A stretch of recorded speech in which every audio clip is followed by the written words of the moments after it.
it's Road Trip with Renee, and this is my Airbnb. My old apartment had a fireplace, and since I've been missing that, I decided to buy a portable fire pit. So we're gonna go ahead and unbox it and see if it's comparable to having the fireplace at home.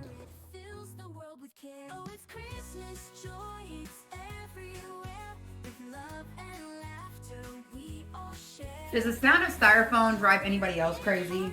Ugh.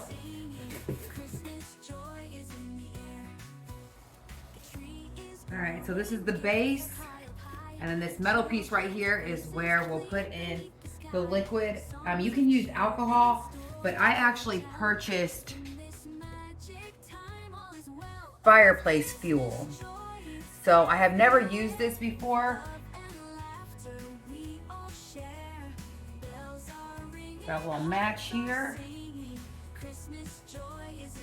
Alrighty. Oh, that was simple.